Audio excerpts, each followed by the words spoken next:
Sound Words. Christian Magazine. Volumes 41-50. Republished by Irving Risch. Host of Down-to-Earth but Heavenly-Minded Podcast. The Son of Man glorified. In John chapter 12, the Lord Jesus is first of all found in the loved circle of his own at Bethany, where they made him a supper, and where Lazarus sat in communion with him, while Martha served in devotion of heart. And Mary in worship anoints the feet of the Son of God, so that the house is filled with the odor of the ointment. Then we see a great crowd from Jerusalem hailing the Lord as the King of Israel, anticipating the day when he will come to his earthly people and be received with acclamation. Afterwards the Greeks come, and say to Philip, "Sir, we desire to see Jesus," and Andrew and Philip come and tell Jesus, to which he replies, "The hour is come that the Son of Man should be glorified." The desire of the Gentiles to see the Lord brings before him in vision the hour of his glory, when the church will share his heavenly glory, when Israel will be blessed on earth on the ground of the new covenant, and when the Gentiles will be blessed according to the promise of God to Abraham.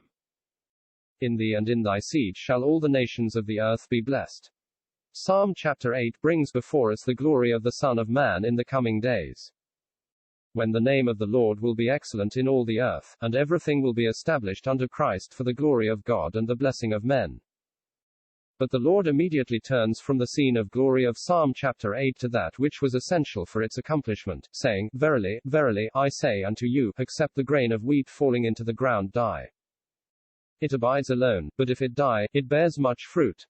Not only was it necessary that he should die if blessing was to be brought to his own, to Israel and to the Gentiles, but also that he might enter into his glory as Son of Man, the divine center of all the glory and blessing that God had purposed.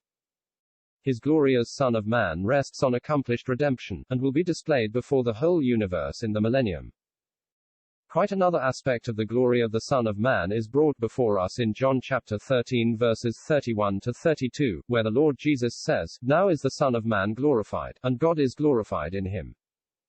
If God be glorified in him, God shall also glorify him in himself, and shall glorify him immediately." Here the Son of Man is glorified in going into death to secure the glory of God.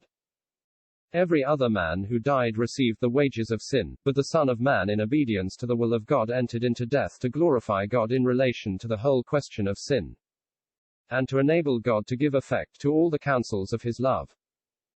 How brightly shines the glory of the Son of Man in the cross! His obedience unto death, even to such a death of shame and judgment, contrasts so blessedly with the disobedience of the first man. Every other man, by sin, had brought dishonor to God, but this man, in suffering for sin on the cross, glorified God, procuring redemption, which removed the barrier that hindered man entering God's presence, and enabled the redeemed sinner to view the glory of the Son of Man and the glory of God shining in his face.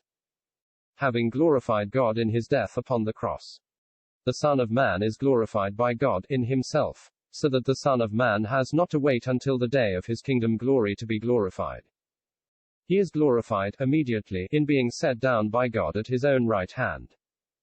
Being glorified in himself at once brings out the glory of the person of the Son of Man, for only a divine person could be so glorified.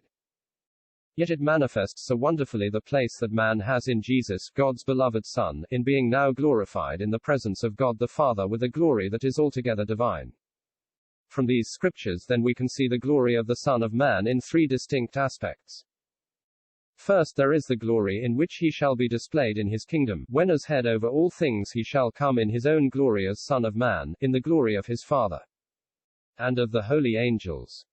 Secondly, there is the moral glory of his submission and obedience even unto death, so that in the cross he brings to God the glory of redemption, meeting all the claims of his nature as of his throne in relation to the sin that stained his fair universe and dishonored his name. Thirdly, there is the present glory of the Son of Man in the presence of God, the divine answer to the cross and to all that he wrought there for God's pleasure. W.M.C. Reed.